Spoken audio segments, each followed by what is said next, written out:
राहुल गांधी की संसदीय जाने के बाद अब कांग्रेस और बीजेपी की सियासी जंग और तेज हो गई है। राहुल के समर्थन और केंद्र की बीजेपी सरकार के विरोध में कांग्रेस ने संकल्प सत्याग्रह किया। कांग्रेस नेताओं ने बीजेपी पर कई बड़े हमले किए, लेकिन भाई राहुल के लिए बहन प्रियंका ने आक्रामक रुख अख्तियार करते हुए बीजेपी और प्रधानमंत्री मोदी पर जो सियासी वार किए, उसने कांग्रेस की आगे की रणनीति के बड़े संकेत दे दिए। वहीं प्रियंका और कांग्रेस के हमलों पर बीजेपी ने भी पलटवार किया।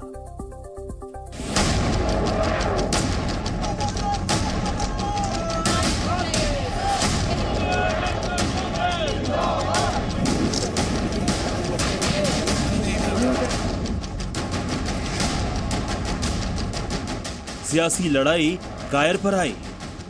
अरे कायर है इस देश का प्रधानमंत्री। डेमोक्रेसी का कत्ल करना बंद करो, बंद करो। कांग्रेस का सत्याग्रह है, बीजेपी के लिए दुराग्रह है।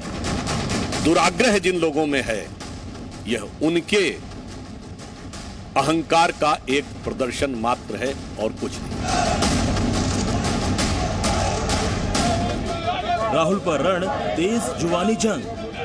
आप देशद्रोही कहते हैं, आप मीर जाफर कहते हैं, उसकी आप मां का अपमान करते हैं। सजा पर संग्राम, मीर जाफर का क्या काम?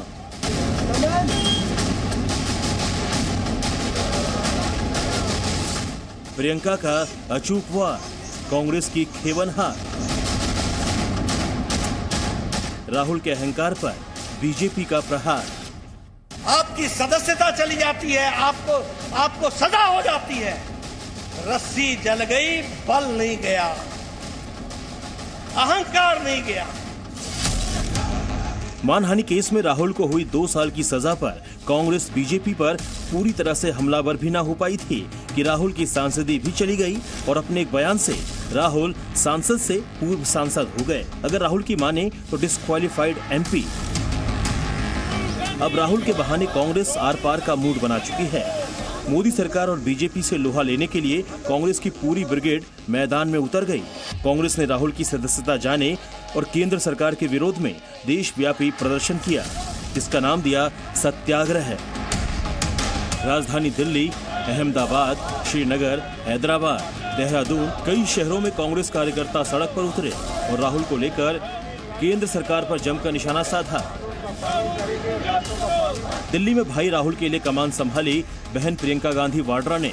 महात्मा गांधी की समाधि के पास से प्रियंका ने भाई के समर्थन में बीजेपी पर एक के बाद एक कई तीखे वार किए। प्रियंका ने प्रधानमंत्री को भी निशाने पर लिया और हमला बोलते हुए कायर और मीर जाफर तक का जिक्र कर डाला। हमने देखा इस देश में कितने केस हैं कि जेल में 10 साल के लिए पड़े रहते हैं, उनकी सुनवाई नहीं होती। ये तो सुनवाई भी फट से हो गई, जजमेंट भी फट से हो गई, सजा भी फट से हो गई। आपने कह दिया अगले दिन कि 8 सालों के लिए ये चुनाव नहीं लड़ सकते, संसद से बाहर करने हैं इनको। वाह वाह वाह वाह वाह, बहुत धैर्य है आप में। अरे कायर है इस देश का प्रधानमंत्री। उस शहीद पिता का अपमान हरी संसद में किया जाता है। ठीक है। उस शहीद के बेटे को आप देशद्रोही कहते हैं, आप मीर जाफर कहते हैं, उसकी आप मां का अपमान करते हैं। आपके मंत्री मेरी मां का अपमान भरी संसद में करते हैं।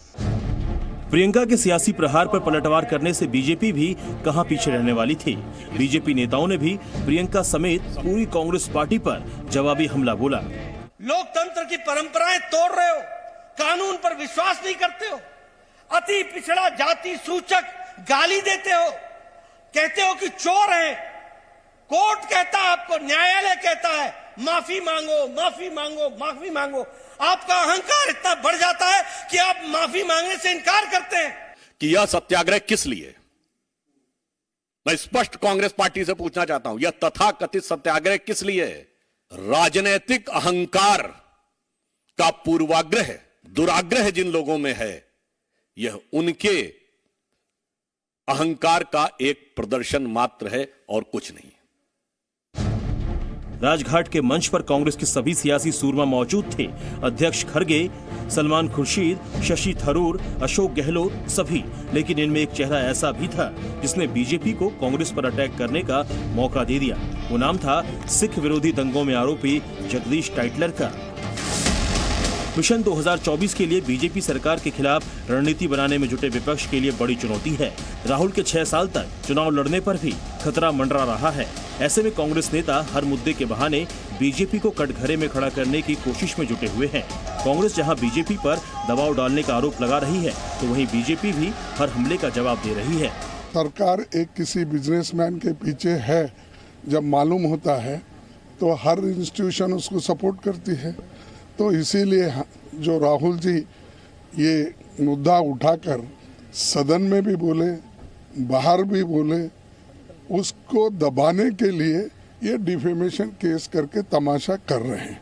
आकंठ भ्रष्टाचार में डूबे हुए लोग सत्याग्रह नहीं कर सकते। मौन जीवों की बात तो दूर, मनुष्य के प्रति भी जिनकी संवेदना न हो वह सत्याग्रह भी नहीं कर सकते।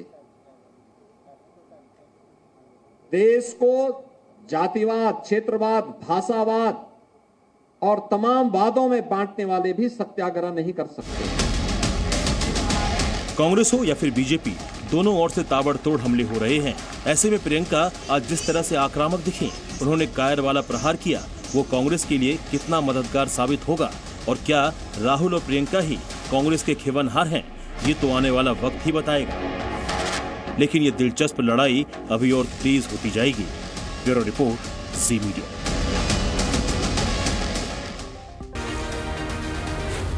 जी न्यूज़।